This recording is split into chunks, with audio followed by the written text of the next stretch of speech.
Assalamu alaikum everyone. A'udhu billahi minash shaitanir rajim. Bismillahir rahmanir rahim.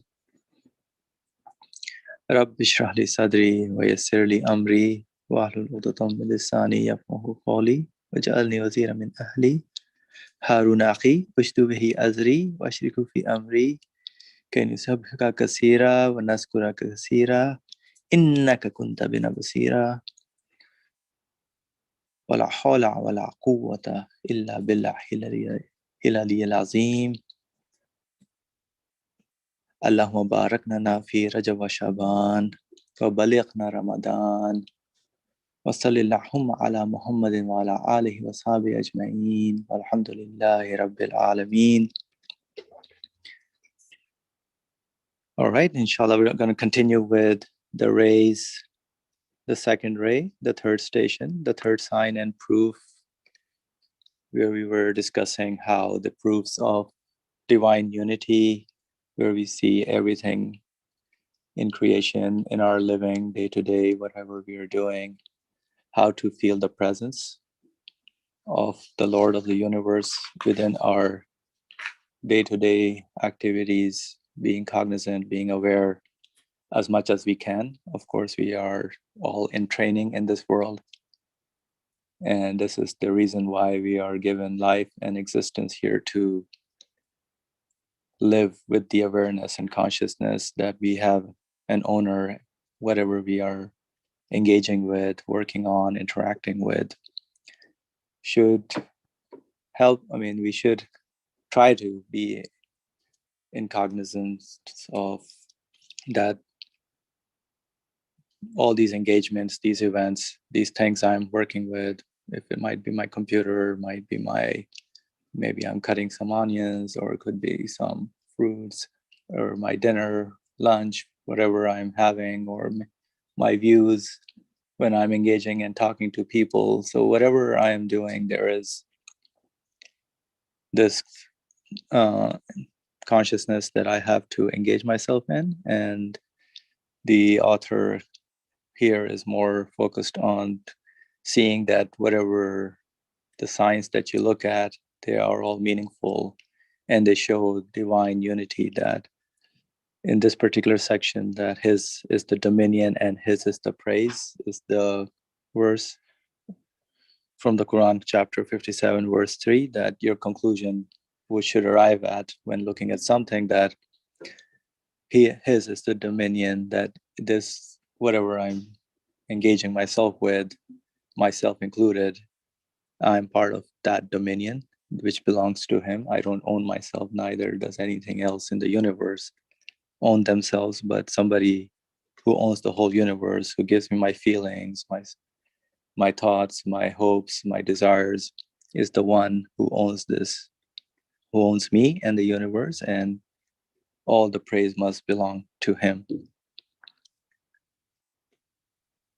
And how do we arrive at this conclusion? So the author always helps us in that as well. Basically, you look at observe the universe, and you see the signs in them, and the signs tell you that they can become meaningful, how things are, in harmony, mutually assisting each other.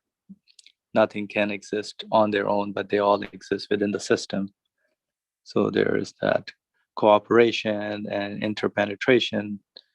So whoever is organizing and arranging all these qualities shows that, there is the abilities excuse me, of the one who owns this dominion, who owns this world, who owns this universe. So every single thing can be seen as the dominion of the one who owns it. So it could, and then there was an example of the seed, where, and we kind of spoke about it, how you can take any particle, the DNA structure. So where the seed, there's a lot of things that you can learn from the example of a seed, and how you can wonder at it, how from a little seed, something as a tree, is created. And you can observe that. And the author was introducing us to the names of Awwal, or the first, Akhir, Al-Akhir, the last, Al-Zahir, and Al-Batin, the outward and the inward. And we spoke about how it's not just about the nomenclature, about the first, the last, the outward and the inward, but it's the how we understand it.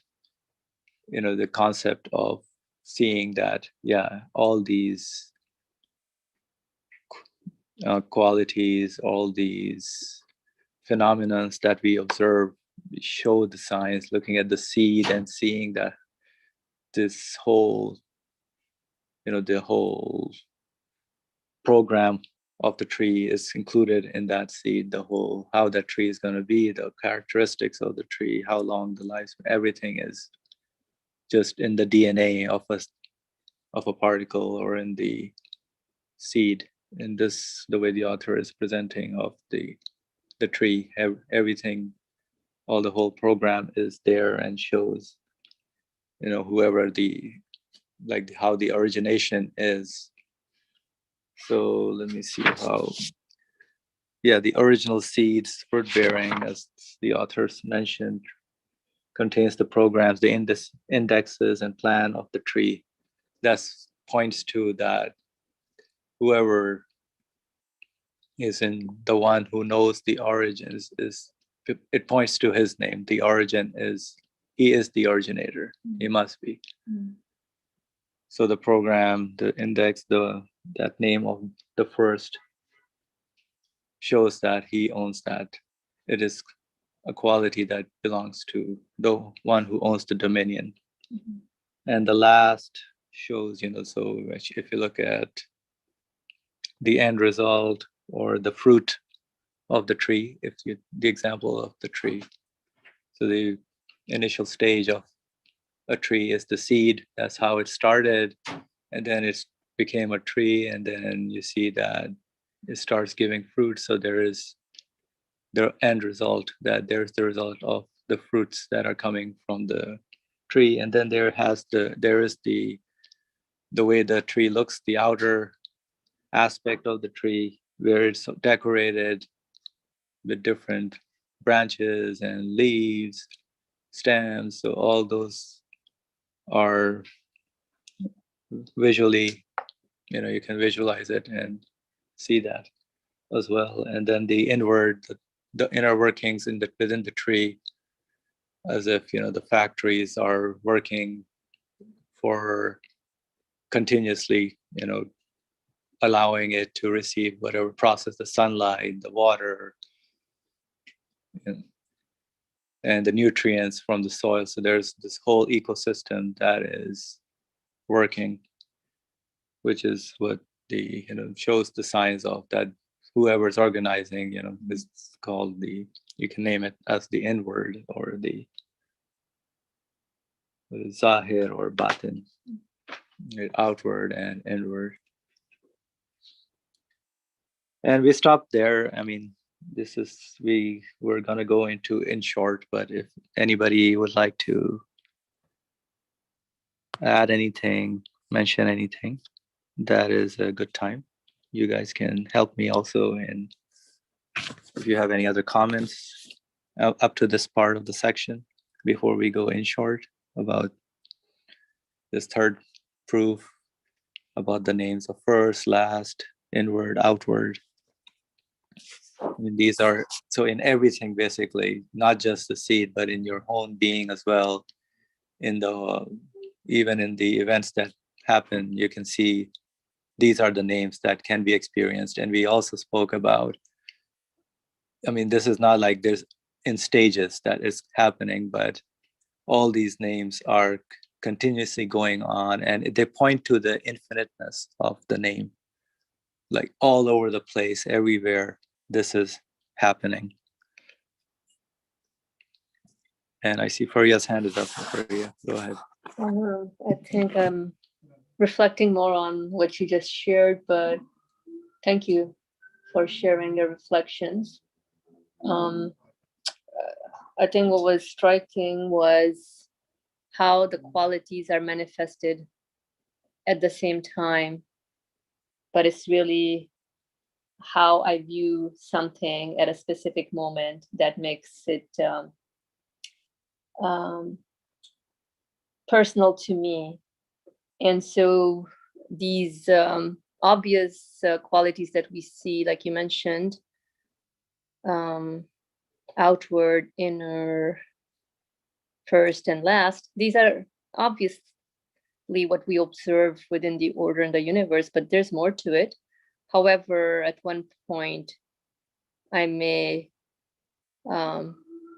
shift my area of interest towards the first, and the moment comes to an end, I may shift my area of interest to the last, or it can be also the first. So just like becomes looking the last for someone else. Exactly. Yeah. So I think the fruit and seed is a very vivid example of this in terms of what's the inner aspect, what's the outer aspect.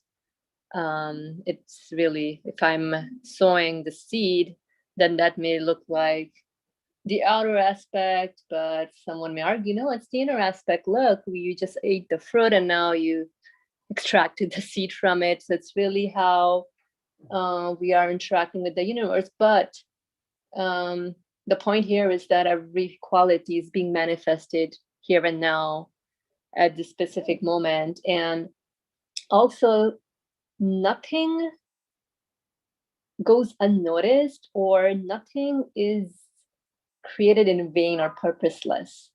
It's also an interesting, I think,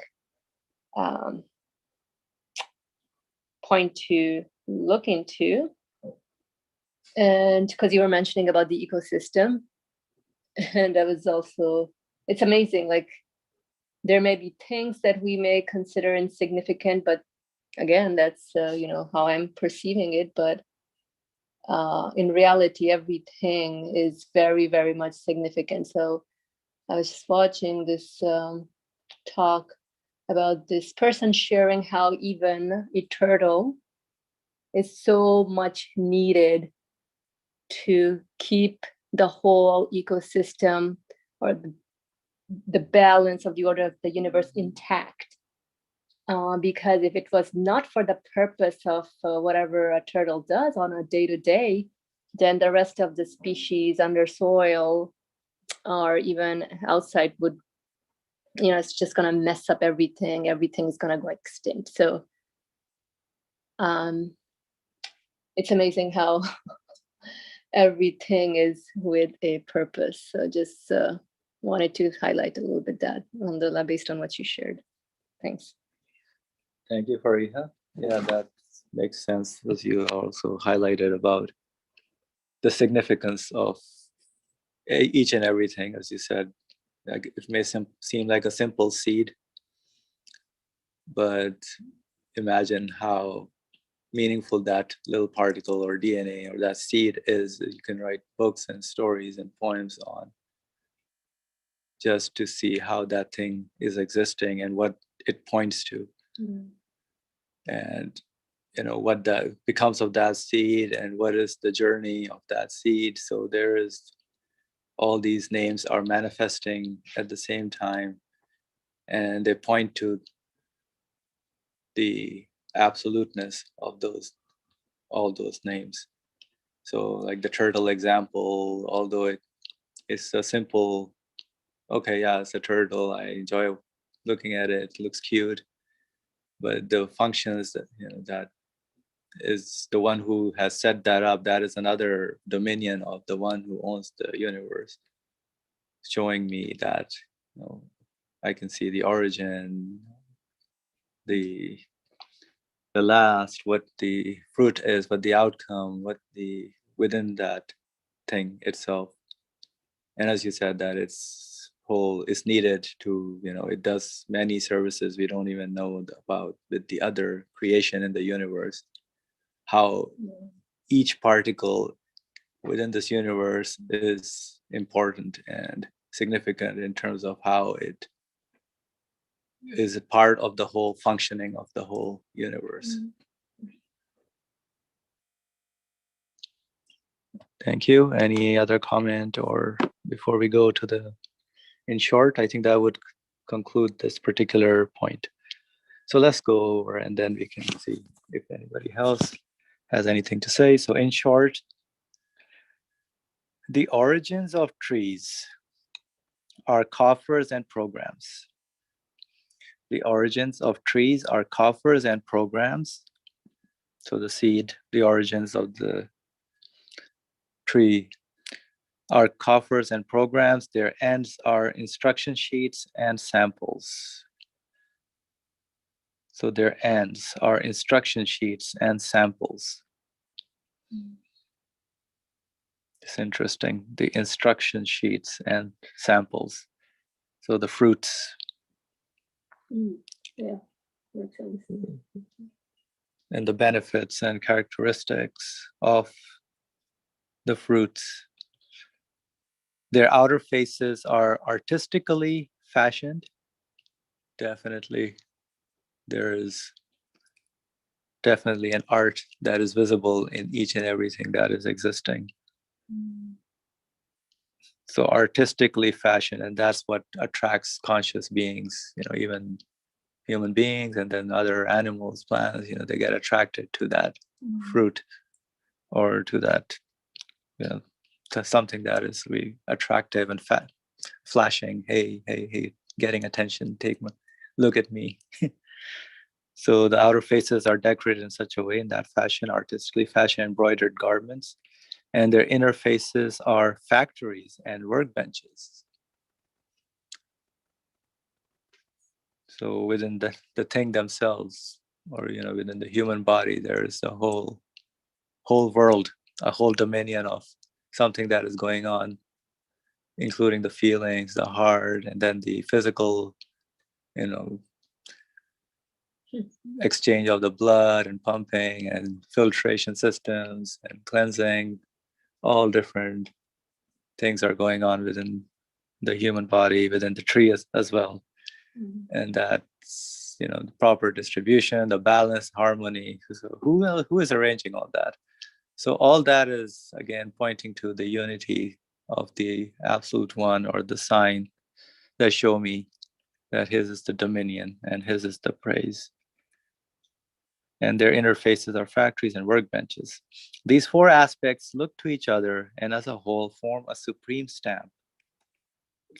These four aspects, so these aspects that we just covered, look to each other and as a whole form a supreme stamp.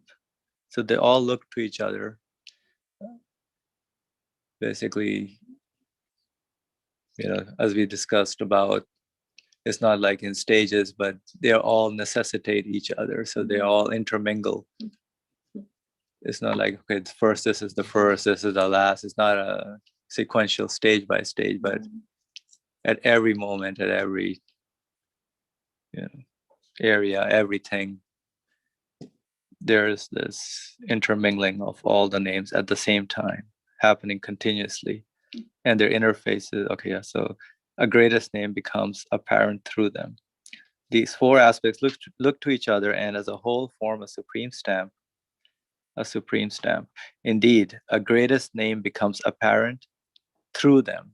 So through these aspects, the greatest name, whoever is observing and realizing that for them, whatever the greatest name becomes apparent.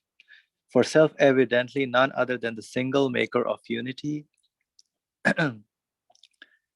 none other than the single maker of unity who administers the whole universe could perform these works. Indeed, a greatest name becomes apparent through them. For self-evidently none other than the single maker of unity who administers the whole universe, could perform these works. Like trees, the origins, ends, and outer and inner faces of all animate creatures bear seals of divine oneness and stamps of unity. So like trees, the origins, ends, and outer and inner faces of all animate creatures. So you can see that in all animate creatures, okay, everything that exists can be seen bear seals of divine oneness and stamps of unity. Making an analogy with the trees in these three examples, the spring is a tree laden with blossoms. The spring is a tree laden with blossoms. The seeds and roots, entrusted to the hand of the autumn, bear the stamp of the name of first. The seeds and roots entrusted to the hand of the autumn bear the stamp of the name of first. It's beautiful how everything in creation, makes us known the way we call it the passing of time, or the change in creation, continuous creation that is happening here in the United States, kind of winter time, and day by day, the temperatures, everything changes and shows all these names in its own way to whoever the observer is. So the seeds and roots entrusted to the hand of the autumn bear the stamp of the name of first. The fruits, grains, and vegetables poured into the lap of summer. So during the summertime, the fruits, grains, and vegetables poured into the lap of summer. Filling its skirts, bear the seal of the name of last. The brocades and natural garments, decorated with 100,000 designs, which the spring wears. Look at that. Just like the spring is decorated with all those different colors and decorations going on. The brocades and natural garments decorated with 100,000 designs, which the spring wears, one on top of the other, like a houri bears the seal of the name of outward. It's interesting again here how the author uses a Quranic word of the houri from whatever you're encountering in this universe, whatever the names that you are realizing that point to the absoluteness, the single maker of unity, and all these qualities are different layers and levels that one can experience, and there's no end to it. You just keep on exploring and get immersed into the wonder of what the unity, you're the single maker of unity, what kind of being he is. So, which the spring wears on top of the other, like a houri bears the seal of the name of outward, and the name of outward, so all the outward decorations. While the factories of the eternally besought one, working away in the springtime, inside the earth, and the bubbling cauldrons of the most merciful and dominical kitchens, cooking foods, each bear the signet of the name of inward. Such a beautiful paragraph of how the different seasons and what goes on in those seasons. And this was interesting also how the kitchen of the absolute one. You look at imagine like the apple that is its early stages, or the banana that is, and then something is happening. There's a kitchen within the tree, or that is working continuously. Whoever is the owner of that, whoever is in charge, whoever administers, is performing, demonstrating continuous activity. And the banana is cooked for you. There, it's ready. Becomes green, then it becomes yellow, it becomes ripe, and you start smelling it. It invites you to take a bite, open it up, eat it. Coming from where? All packaged, prepared from the kitchen of the one who owns the whole universe. You don't even have to cook it in anywhere, but it's already prepared, packaged. A lot of ambulances going on. 1 second, please. All right, so let's continue. All species, for instance, the human species, are trees. All species, for instance, the human species, are trees. Just as with its roots and seeds in the past, and fruits and results in the future, the orderly laws regulating sexual life and the perpetuation of the species bears a stamp of unity. All species, for instance, the human species, are trees, which means just as with its roots and seeds in the past, and fruits and results in the future, the orderly laws regulating sexual life and the perpetuation of the species bears a stamp of unity. So, its present circumstances bear a stamp of unity governed by the principles of individual and social life. So the human beings' present circumstances bear a stamp of unity governed by the principles of individual and social life, his connections, so within himself and the connections with the rest of creation, with the rest of the universe. Humankind bears a hidden, orderly seal of unity under the apparent disorder. Humankind bears a hidden, orderly seal of unity under the apparent disorder. And under its confused circumstances, it bears a stamp of unity governed by the principles of divine determining and decree, known as the appointed course of life. So now that's example of the seed comes to the human being, who is also like the seed and is a tree, as just has the origination and has a DNA which tells, which has the whole program, the index of how the human being's life journey is going to be. And his, the past and the fruits, the results, as he gets married and has kids, his progeny, whatever continues on, his generation, all that is our signs and is an example, analogy of how just like the seeds of a tree, the human being and everything in creation follows the same pattern.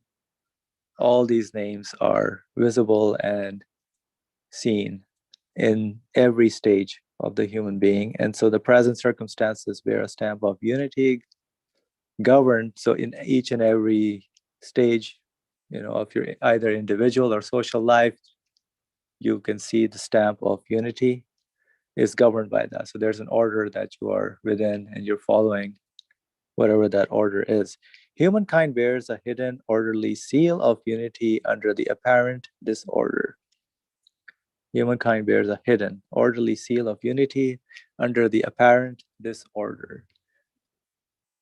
That's an interesting phrase. And I think this is how, if we look at ourselves, it may seem that this doesn't make any sense. Why did this happen? But whatever those stages are, it is also happening within the order of the one who is administering the universe, whose dominion, whose this dominion is under whatever his control.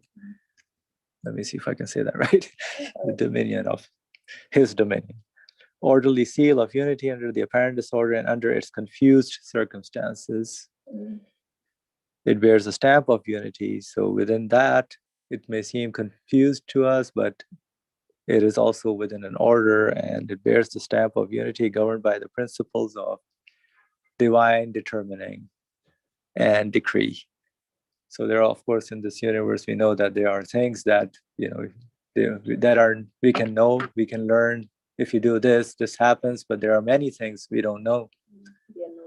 there are the unknown things that happen. We don't know, like, I may be taking the best care of my health, but then, some virus comes and, all of a sudden I become sick.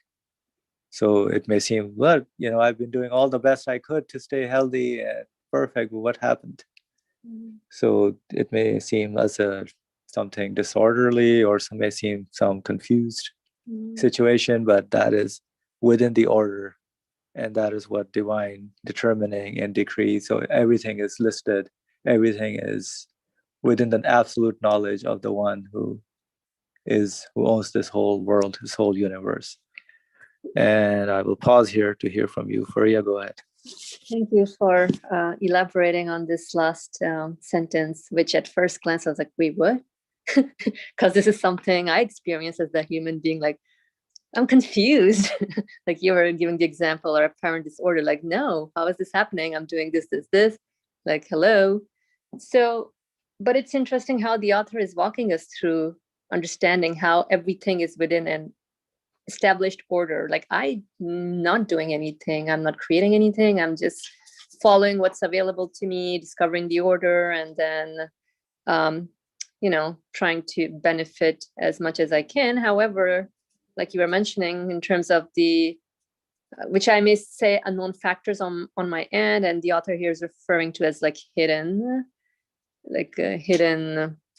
maybe order, we can say. But I think whatever is going on within the universe, it's interesting how, yes, it is within an order, but there may be things that I'm not accustomed to. But again, the point here is that it's pointing, like everything that's being experienced is pointing to this absoluteness and divine unity. So it's just like he's saying, it bears a stamp of unity. SubhanAllah, this is just, this piece just is very comforting. It can become comforting if the more we think about this, because nothing happens haphazardly. If I really hammer in and get convinced with that, like everything has a purpose. So even what I may consider to be out of the ordinary, like a circumstance, but that points to something. It's a deliberate setup. But again, am I able to recognize it's coming from an absolute will and absolute knowledge? B, am I able to see the divine qualities manifested in it? Again, like the apparent ones that we mentioned, I think the most important one is like really seeing that how everything is interconnected. So am I seeing divine unity in it? Because if I'm able to see divine unity and recognize a conscious will behind everything, then I can pick myself up and sort of make further sense of my existence while I'm journeying here. So just wanted to share this excitement with your comment. Thank you. Thank you. Okay, so if anybody has any comment on this section, please raise your hand, or you can just, I don't know if there's any chat. All right, if not, should we continue? We can. Yes, sir. Let's do that. All right, so I think we're going to go to the conclusion of the second ray. All right, so Faria, would you like to read it? Okay, sure. Bismillah. Let's do it. All right, Bismillah. The rays, the second ray, page 44. Conclusion. A brief allusion to the other pillars of belief within the mystery of the affirmation of divine unity. A brief allusion to the other pillars of belief within the mystery of the affirmation of divine unity. So pause. What do you think the author is saying in terms of the other pillars of belief? Like what have we covered thus far? Like divine unity? In terms of, he's saying within the mystery of the affirmation of divine unity. I'm not catching it, like what he's mentioning here. If you have any idea.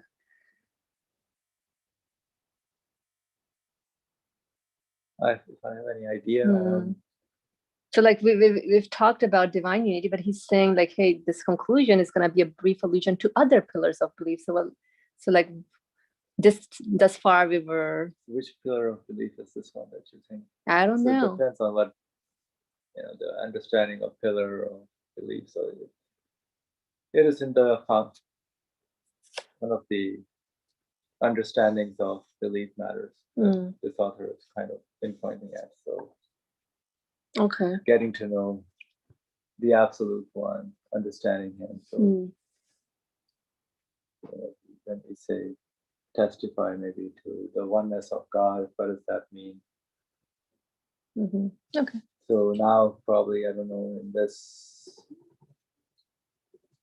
section, I didn't read it yet. So let's see what he goes over, but everything falls within the mystery of the affirmation of divine unity. So whatever is alluded to, whatever is being described, whatever is being spoken about will still fall within the divine unity. So this second chapter is mostly focused on so that we live with the concept, with this understanding of everything is coming from an absolute one, all the qualities are proclamations pointing me to get to know who this one, who this single being is, who this absolute one is. Okay. Alhamdulillah. Thank you. Yeah, that helps. So I see Ali Murmur has his hand up. Go ahead, Brother Ali. I think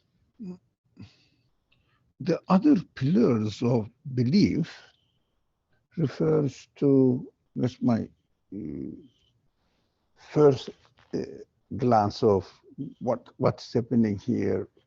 I ask myself, I think other beliefs of belief, for example, the belief in the prophethood, messengership, belief in the angels and the hereafter. It means resurrection and God's speech. The other pillars also divine determining and decree. How are we going to locate the divine unity or locate these pillars within the concept of this divine unity? But a mystery, or the text says mystery of divine unity. It means within the nature of the understanding of divine unity, what lies in it refers to the necessity of the other pillars of belief. For example, if the creator of this universe is one and absolute, so he must speak to human beings and provide the necessary guidance for them, answers to their human questions. And if so, if the divine unity is established, that we are sure the divine unity must be the reality, then there must be hereafter. Why? I think, as he said here, let's see how it is going to be explained. But in this section, of course, we are going to read a very brief, I understand, says a brief. Otherwise, it's a really big subject, large subject. But a brief explanation of it, maybe in the form of introduction to the subject, so that we will develop it. So I'm really wondering, how am I going to locate the existence of resurrection within the belief of divine unity?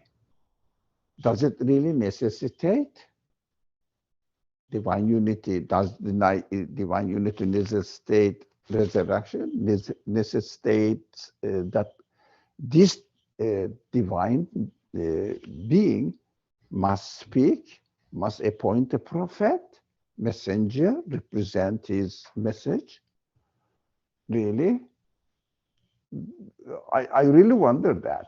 Thank you. Thank you so much. We will keep these points in mind. That was a good warm-up into the subject, inshallah. So again, conclusion.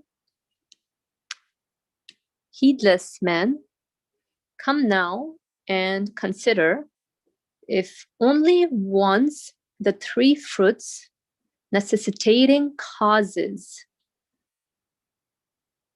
Come now and consider if only once the three fruits necessitating causes and proofs in the three stations of this treatise. Is it at all possible, since the all-powerful, wise, compassionate, and knowing maker who has disposal over the universe takes into account the smallest cure and least thanks? Come now and consider if only once the three fruits necessitating causes and proofs in the three stations of this treatise, is it at all possible, since the all-powerful, wise, compassionate, and knowing maker who has disposal over the universe takes into account the smallest cure and least thanks, does not refer to others, nor is indifferent towards the tiniest art, such as that of a fly's wing.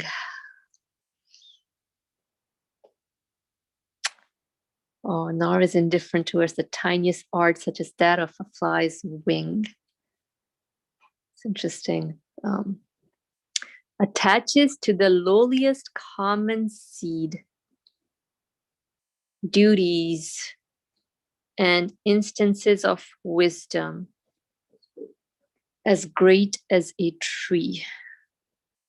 Attaches to the lowliest common seed, duties and instances of wisdom as great as a tree, and makes perceived his mercifulness, compassionateness, and wisdom through all his arts, and himself known through every means and loved through every bounty. Is it at all possible that he should be indifferent towards the virtues of the Muhammadan, peace and blessings be upon him, reality, and his glorifications, and the lights of Islam?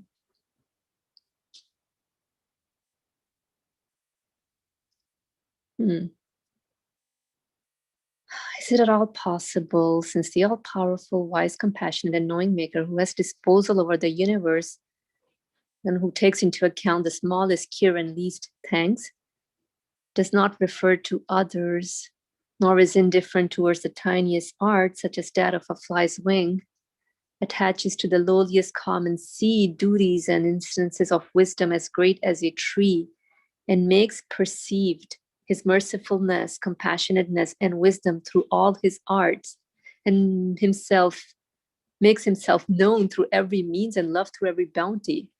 Is it at all possible that he should be indifferent towards the virtues of the Muhammadan, peace be upon him, reality, and his glorifications and the lights of Islam? Okay.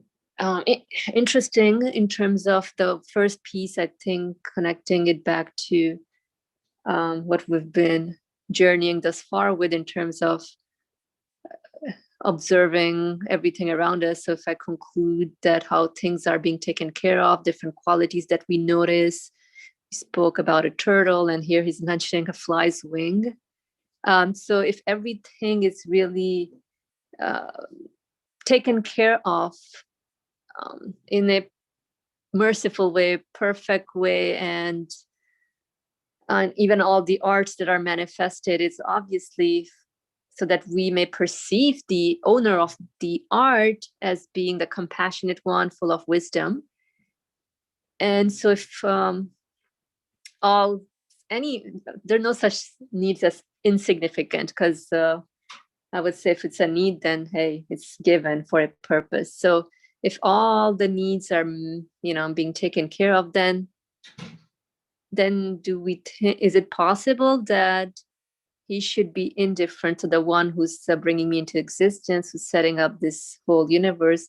Is it possible that such a one be indifferent towards the virtue of the Muhammadan, peace and blessings be upon him, reality, which is a human reality, which is my human reality, and his glorifications and the lights of Islam? So I think it's referring here to the human needs, that seeking and desiring eternal pleasure and satisfaction in everything. So is it at all possible that he should be indifferent towards this need that has been experienced by one of his envoys, representative of humankind in the best form, and his glorifications and the lights of Islam? I mean, we can explore a little further this last piece, but yeah, go ahead, Asim. Yeah, so now your question earlier makes sense about the allusions to the other pillars of belief, and the comment Brother Ali made also. Now in this conclusion, so the authors, based on what we read and we've discussed the past few proofs of divine unity, where we've been looking at, coming to the conclusion that he is one. He has no partners. His is the dominion. His is the praise. Now, if that is settling with me, now saying, I am coming to this conclusion that, I can make sense of that. Everything that I see is coming from this single one, of the one who brings things into existence, the one of, the one who everything shows me the signs of that he must exist, and his unity is coming into the picture, that everything comes from him. All the qualities that I'm concluding are his. So if he is basically the all-powerful, all-wise, absolute being, is it possible that he would leave a single dot to it, ignore it? That, or even, who gives art to, the tiniest thing, even the fly's tiny wing is carefully crafted, full of art. It's not ignored. Would he ignore anything? Or as I said here, would he ignore the lowliest, or to the lowliest common seed? Was it attaches to the lowliest common seed duties and instances of wisdom, as great as a tree, and makes perceive his mercifulness, compassionateness.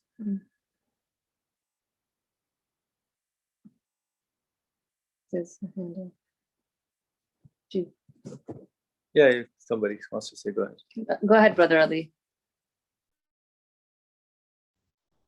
This way of approaching the messenger and the messenger's message is interesting, because I wasn't thinking of it in this way. It came to my mind that if he is an absolute being, he has divine unity and absolute qualities as a result. Unity means absoluteness, in my understanding. So he must speak to human beings and explain what they need. But the author approached from the just opposite direction. He said, do you think this creator, the being, divine being, is taking care of the need of a fly?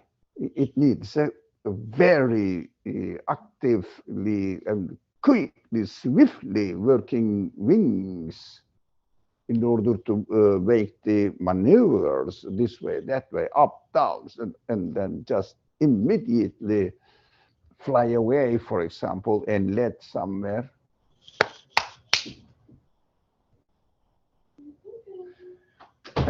Excuse me, there is something going on here, interesting. So it is very interesting that he approached from the other way.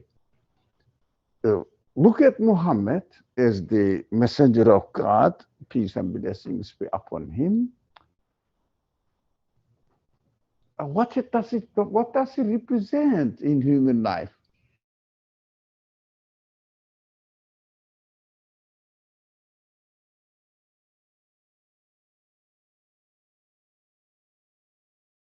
Have we lost your voice, Brother Ali?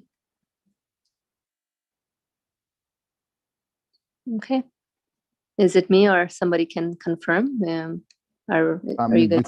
The term here, the virtues of the Muhammadan reality and his glorifications and the lights of Islam. Now, lights of Islam is a huge subject. Huge subject, lights of Islam. That I wouldn't go into it, but I would let us stay on the virtues of the Muhammadan reality and his glorification.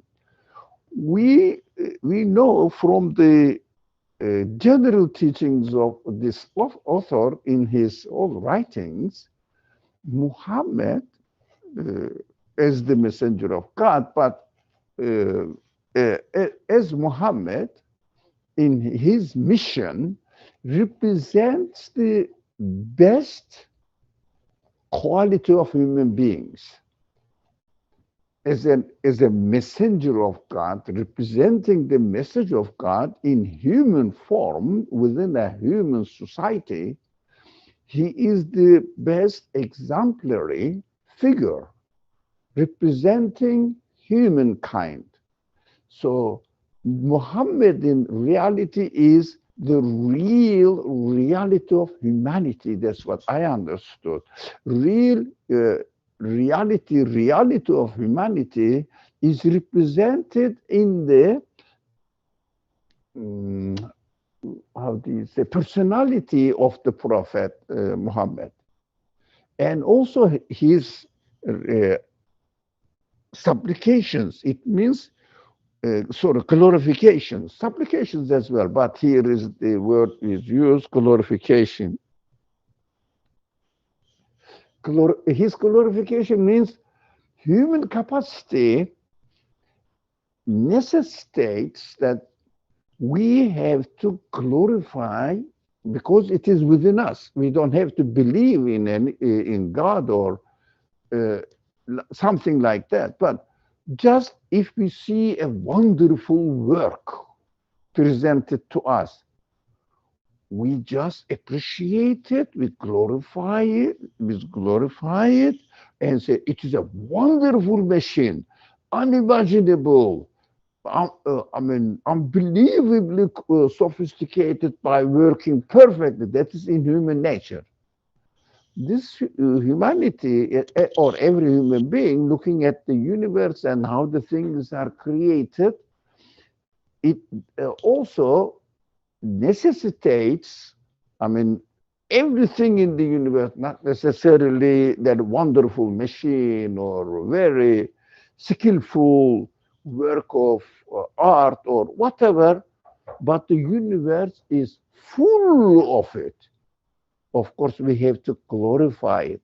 The best glorifying is represented and practiced in the teachings of the messenger of God, Muhammad.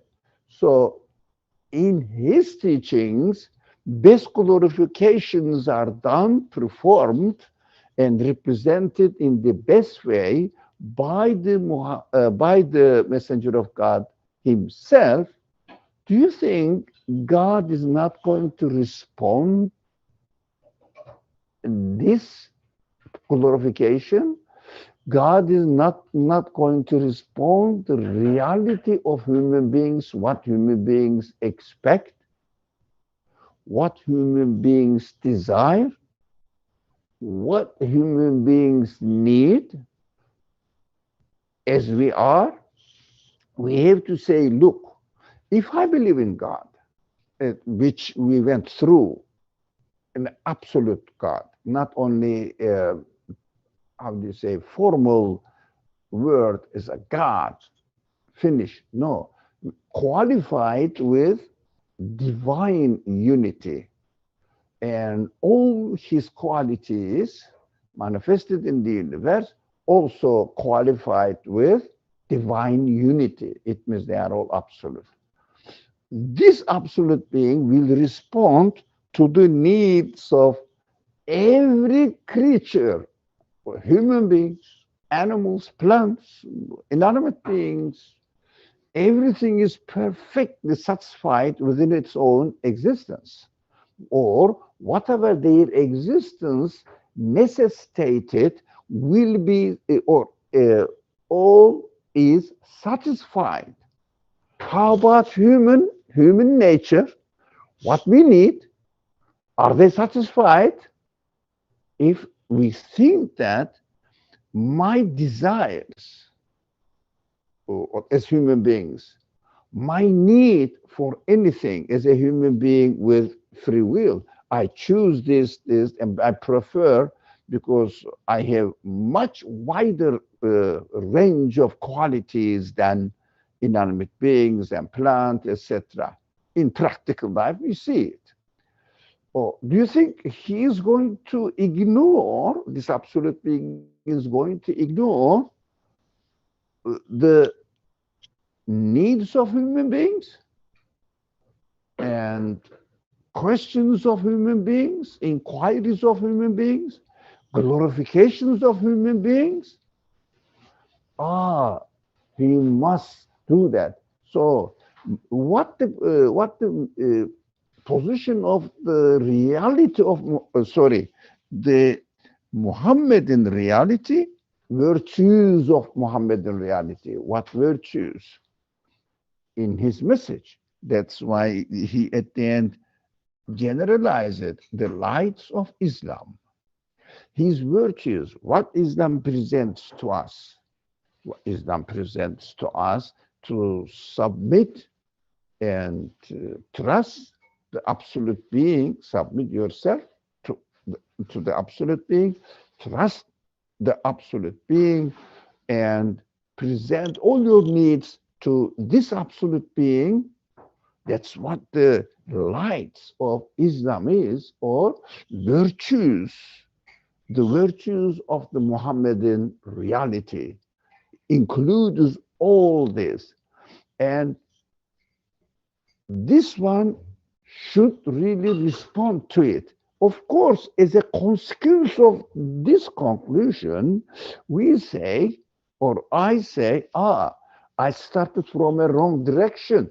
I end now in this presentation, I end up with this, with the presentation now, with my suggestion was in my own mind. I said, now the divine unity necessitates the messengership.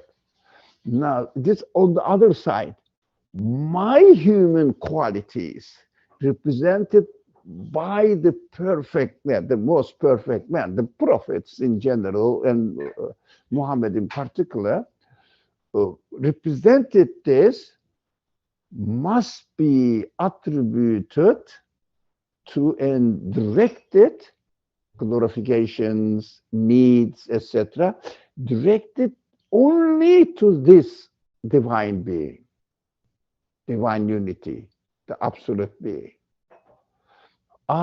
We understand that all human needs and qualities, human qualities, are provided by this absolute being, and these needs, human needs, glorifications, it means altogether human qualities, must be driven from the divine unity and must be answered by the divine unity. That is why, if you like, this divine unity must have perfected his message through the representatives of his message, the prophets. So we understand now from our perspective, the messengership must be necessary from our perspective. If we look from God's perspective, he must send and employ a messenger to answer my needs. I think that's how I covered this very important subject, because we have to understand the other pillars of belief in terms of God's being absolute. In terms of God's being absolute. Of course, this needs that the absoluteness of God, first of all, must have established, which we did. That's why now we are in the conclusion. Thank you very much. Jazakallah khair. This was a very good reflection.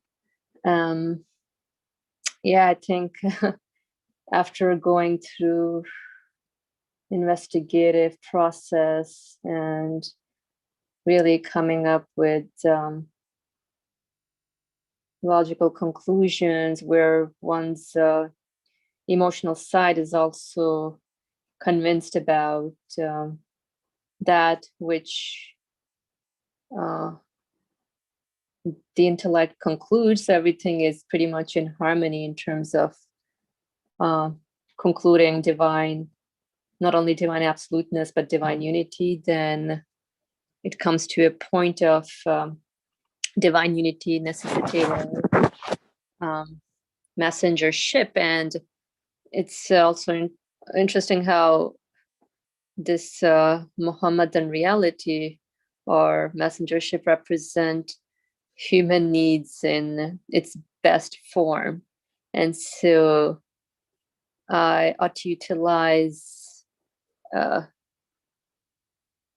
my needs and what's available to me through the Muhammadan reality in terms of submitting to the source of my existence, where I put all my human expectations to this source that I conclude to be absolute, and how I've experienced divine unity in my experiences. So that was thank you for sharing. It looks like you want to share something. Do I? Yeah, there's some deep thought. Oh, I'm thinking. Yeah. It's very interesting how the author is presenting this, actually. After introducing to us the concept of divine unity, and the comments that Brother Ali also made, that made me think also. It's very brilliant, actually, and the way the approach is interesting. So, and it kind of ties into the fact that, with once you are in tune and are content, are satisfied with divine unity, as you see that everything, whatever you're going through, is coming from an absolute source, and that has settled somewhat, it necessitates, I think, all the other pillars, kind of what Brother Ali was saying earlier, that you would expect that, hey, you are the one who is taking care of all these things. I'm seeing all these qualities, that everything is administered in a way, nothing is neglected, everything is working perfectly in harmony. Who is organizing this? Whoever's arranging this knows the least significant thing, and then if he knows the least significant thing, wouldn't he know about what is my desires are, what is within me, what am I looking for?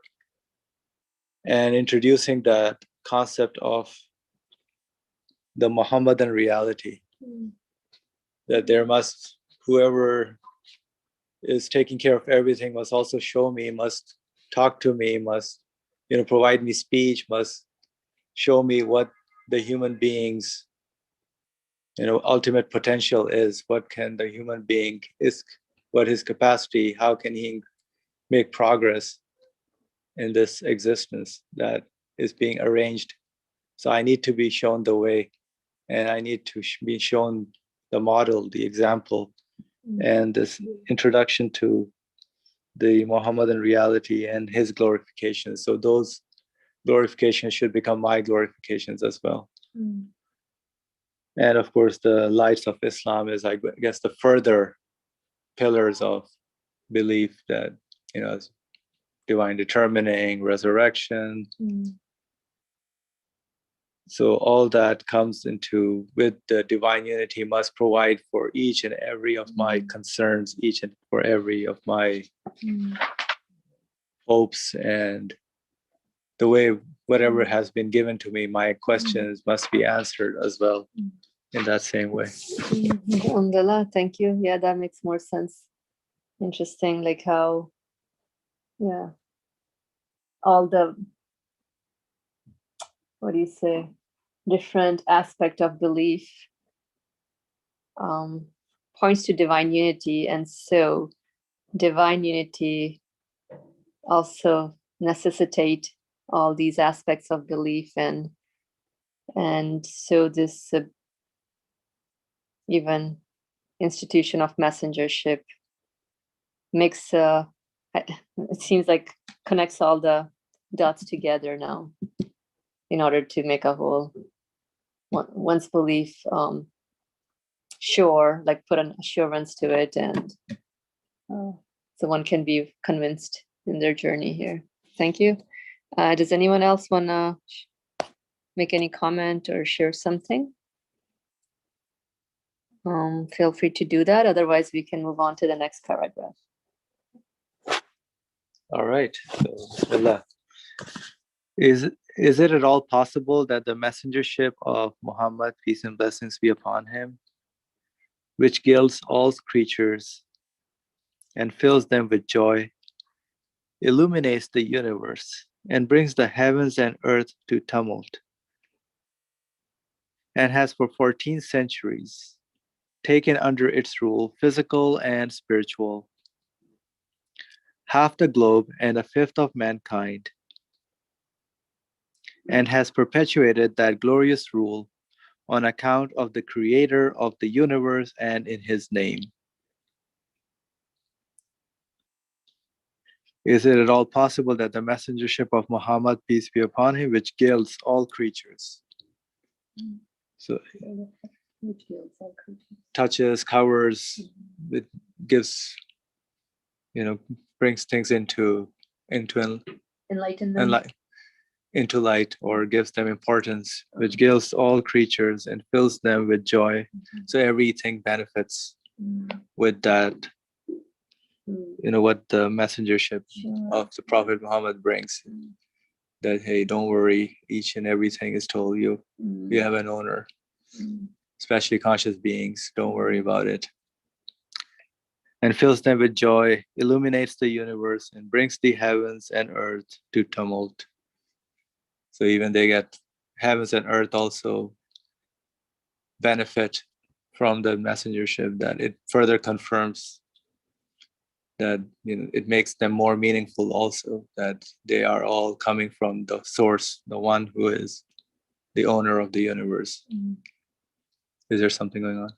No, that was me. But okay, so you're saying the heaven and the earth also, like anything in creation gets everything gets attention to. Oh wow, I'm being addressed. You belong. Yeah, they belong to the one who is the owner of the universe. They are coming from the absolute source. So there's a connection is established, and I'm also established along with the rest of the universe. So in other words, maybe like other creatures, like for example, a tree or a flower, they'll feel more special. They're like, wow, thank you for including us in, with all humanity, I would say. Okay. Yeah, thank you. So it illuminates the universe and brings the heavens and earth to tumult, and has for 14 centuries taken under its rule, physical and spiritual, half the globe and a fifth of mankind, and has perpetuated that glorious rule on account of the creator of the universe and in his name. So the message has been spreading for years, and but it's all on account of the one who owns the whole universe, on account of the creator of the universe and his name. Is it at all possible that his messengership is not one of the maker's most important aims? Lights and mirrors. Is it at all possible that his messengership is not one of the maker's most important aims, lights, and mirrors? Yes.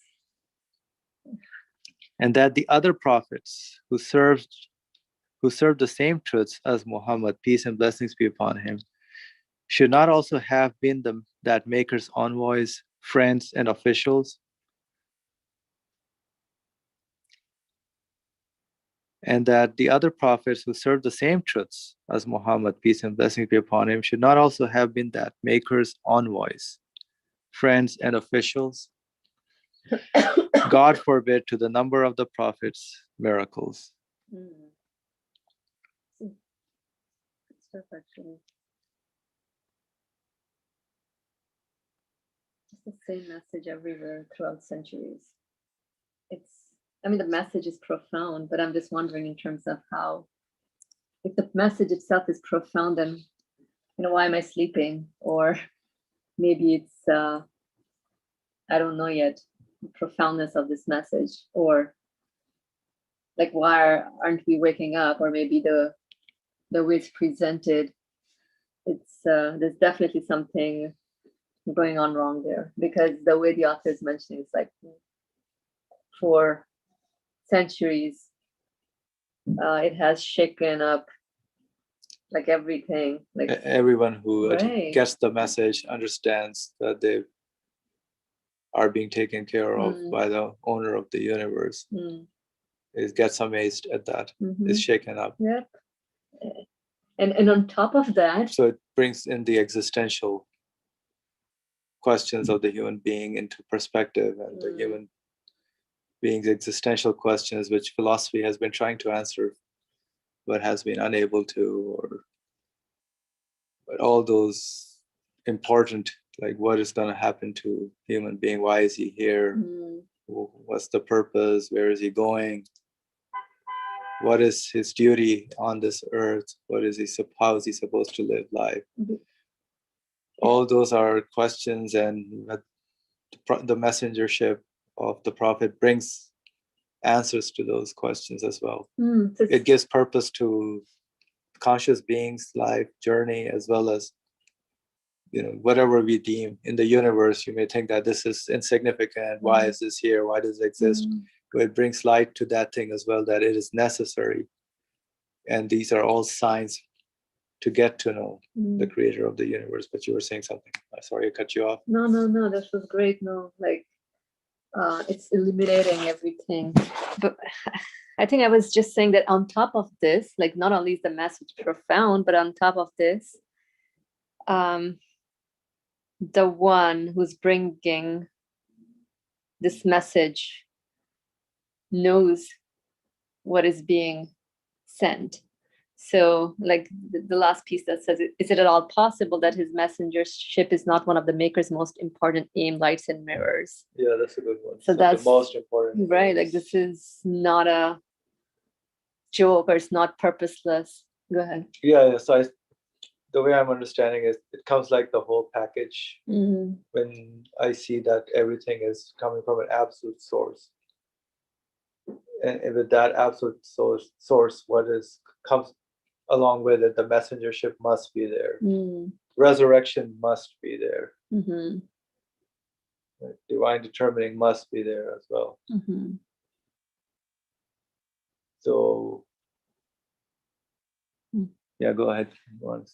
Yeah, it's interesting. I mean, just this piece, like the way the author is phrasing it, it's like really drawing the attention of one's soul into not only the profoundness of the message, but like even for the creator of the universe to bring into existence each and every individual or the fly's wing or any little thing.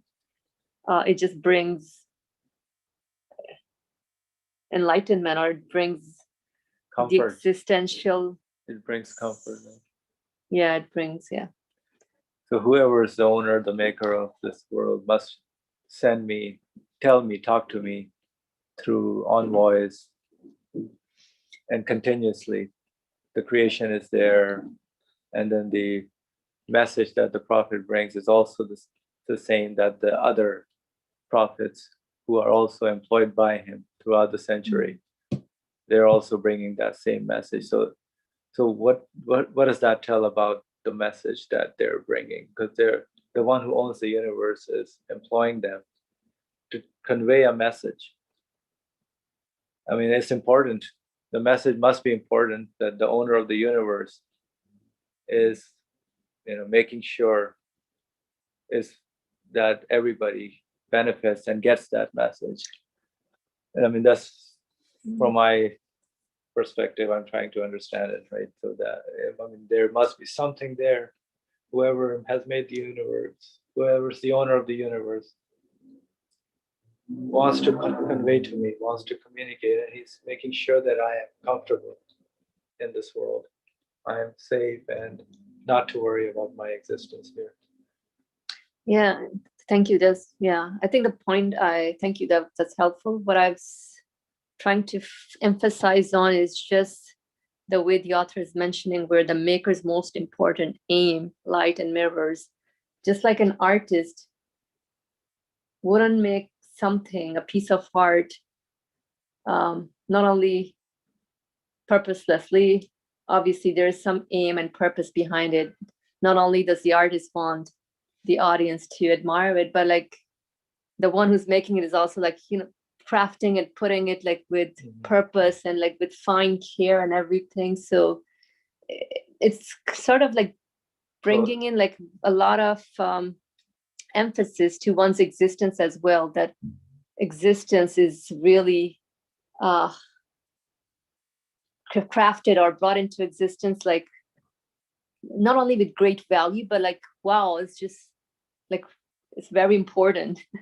I mean, like the one who made it, give it lots of consideration. Right. I think that's the point I was, alhamdulillah, trying to get at. The names that we were studying, the outward, the inward, the first and the last, the decorations, as we looked at the seasons, all the spring shows all those different brocades and decorations that it comes with. So yeah.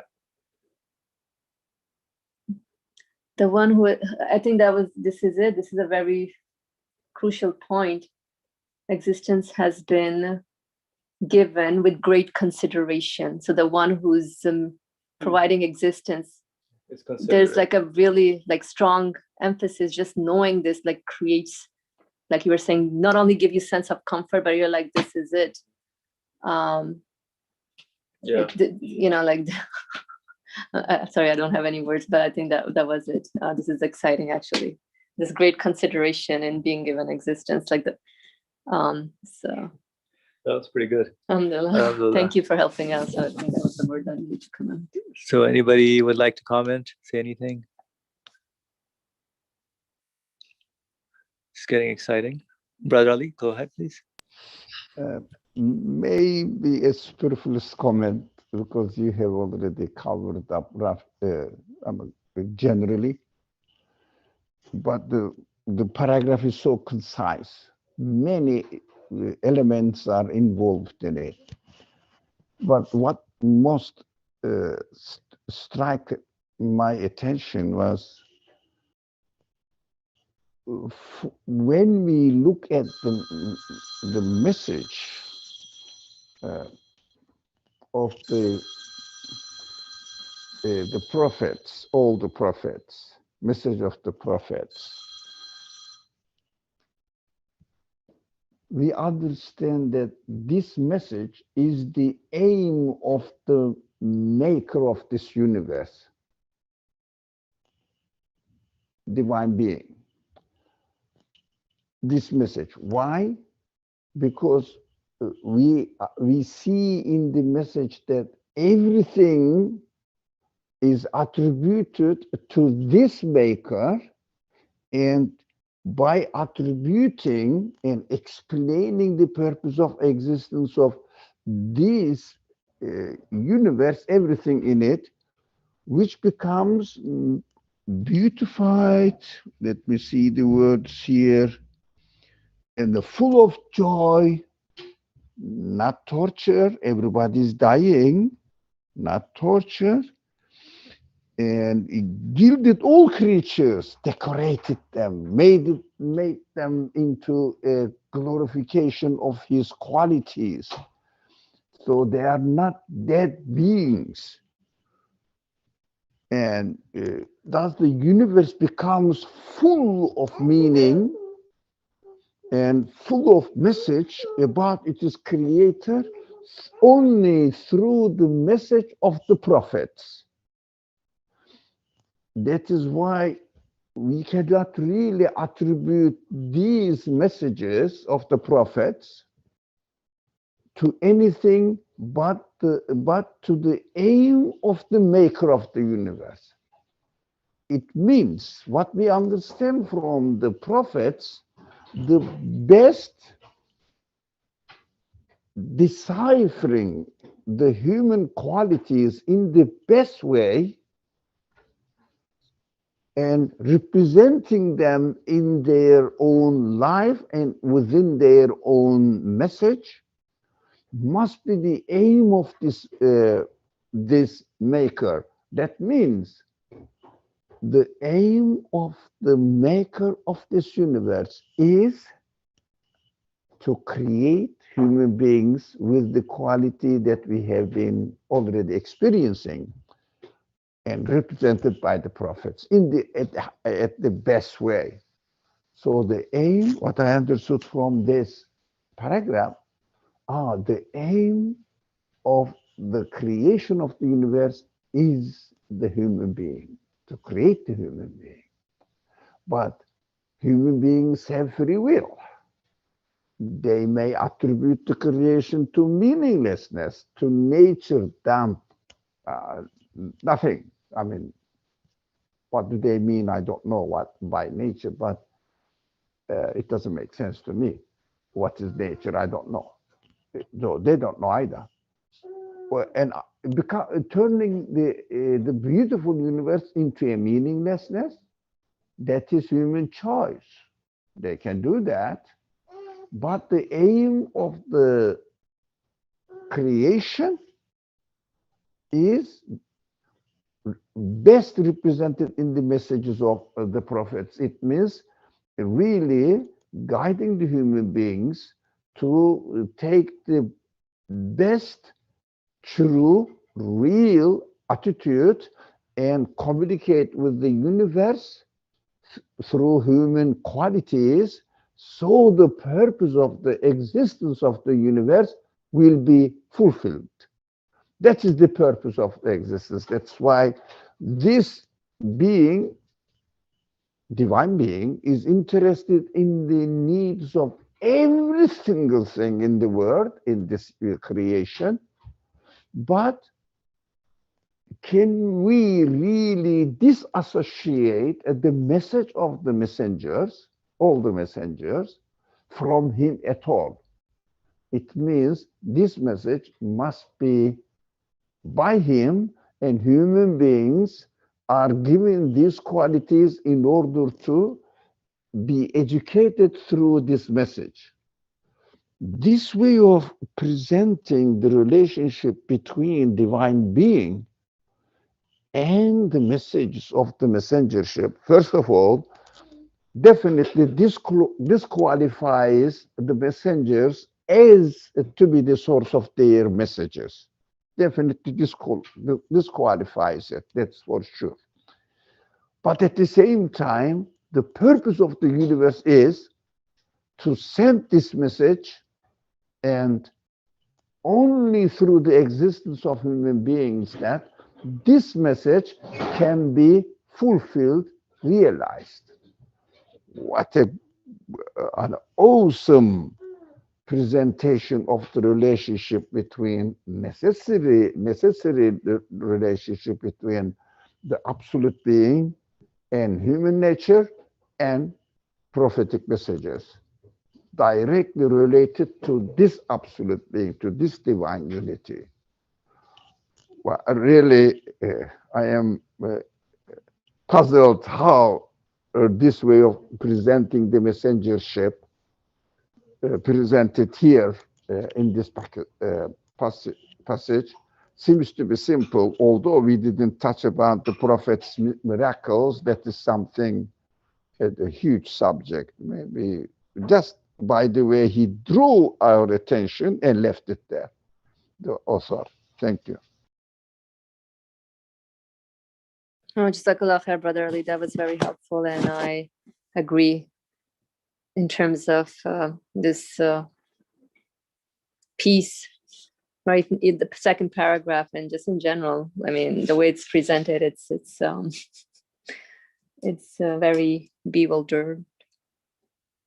Or, I mean, I feel perplexed a little bit, but it's what was comforting was just to the notion of how the message of the prophet points to